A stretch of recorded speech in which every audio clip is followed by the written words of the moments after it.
I'm joined by Audrey Chinenja. Audrey, good morning to you, lady. Good morning, Marisa. You're looking gorgeous today. You're looking gorgeous too. Yes. Yeah, we were having a back and forth. No, stop it. You look beautiful. No, it's you, no, girl, it's you. And I've got the red for Valentine's. And you have the red for Valentine's. You're in the Yes. theme. Are you going to be reading it the whole week? Yes, we need to celebrate love. Love is beautiful, guys. Love absolutely is beautiful. Right, Audrey.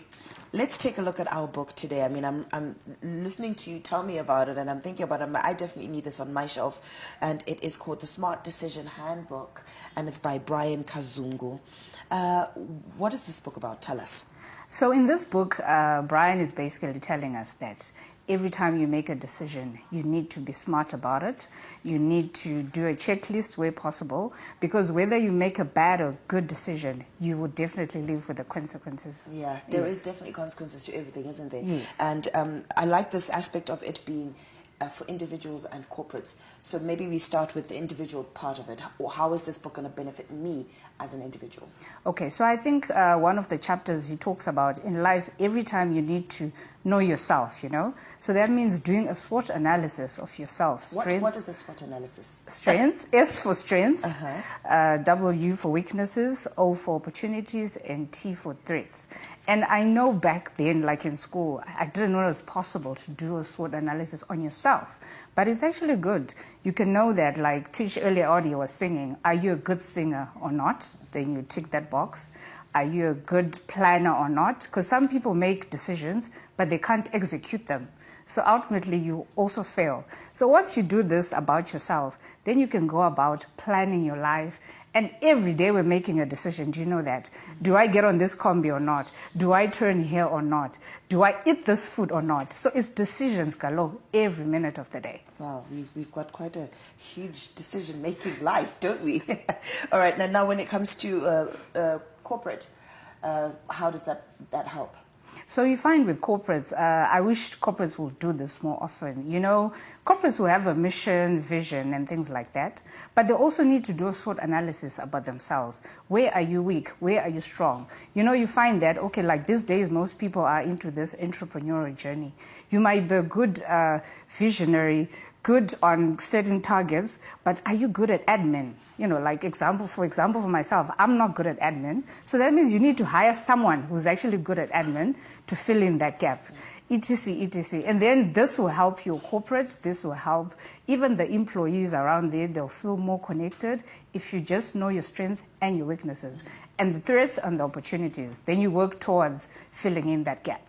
Right. This book is kind of reminding me of, you know, those your profiles as an individual profile. You know, I don't know if we've discussed that book, The 5 Love Languages, have we? We discussed it briefly. Briefly. Yes. We talked about it, but we didn't discuss it. Yes, and you were like, we need to review this book. Yeah, we need to review that book. It kind of reminds me of that because it's very important to actually know your personality, your strength as an individual kind of person that you are, so that people around you know how to also, you know, handle you and stuff like that. So I know a lot of people don't really believe in this, Audrey. How do we kind of get this tool out there to people to actually say, look, it's actually important for there to be a consistent, perpetual state of consistency within relationships and within companies as well? How do we get them to understand this? So like I was given a very mundane example earlier on. Every minute you're making a decision. Do you press that button of the elevator now or a second later? So I think the minute we realize that we're making decisions every day, do you drink coffee? Do you drink tea? So this makes this book very important. I suppose the title would make it a bit intimidating, The Smart Decision Handbook. But however, like we said, whether you make a bad decision, an okay decision, or a good one, the decision will have consequences on you and also the people around you. That's even another sobering, you know, point. The people around you are affected. They are. They are affected by this. So tell us some of the lessons that we draw out of this book. Okay, so we've got, like we're saying, smart decisions result in positive outcomes, while foolish decisions result in negative outcomes. Then an enlightened, stable mind leads to smart decisions. Then there's also this is a funny one. You can have good intentions and still make a bad decision. There's this song by Madonna which says, the road to hell is paved with good intentions. Okay. Yeah. So you can have a good decision and still make bad decisions which affect you drastically. Yeah, and then I also like the quote, which says, you can make foolish decisions as an adult if we're not trained to think in your childhood. Let's put a pause here. Yeah. We are supposed to be trained to think from a very young age. Right. How? Tell us. I think as parents, even like books, you need to expose your children to books, Reading. literature, other, even on TV, there's so many different aspects of TV. There's fruits, there's animals, there's the Bible. So I think you need to expose them to everything. What if you have foolish parents? Well, If you train to think foolishly. I will, being a parent, and you're also a parent, I will have to put a disclaimer to say, you know what, more often, no one has the handbook when you have children. But you must also then learn, go for courses. These days we've got social media, follow platforms which talk about good... Speak to each other as parents as well, I'd say. Yes, and also listen to your children. I know we've got this generation which think the young ones don't know anything, but guess what? They can actually teach you a thing or two or more. That is it. So what are those the main points that you would actually come up with from this book? Those are the main points. Okay. And I think if you look at Brian's profile, he's an author. He's written about 8 books now.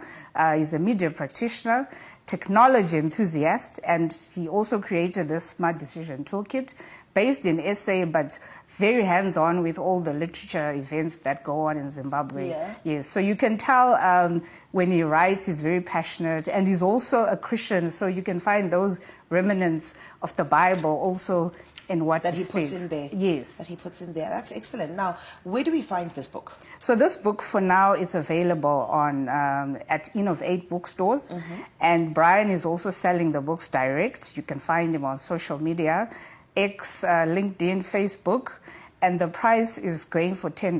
Chete Chete. $10 Chete Chete book by Brian Kazungu, The Smart Decision Handbook. I mean, this is really, really good. And have you read the whole book? Yes. So now, how has that changed you? Do you sometimes think about, oh, Brian wrote this? How does that pave your path?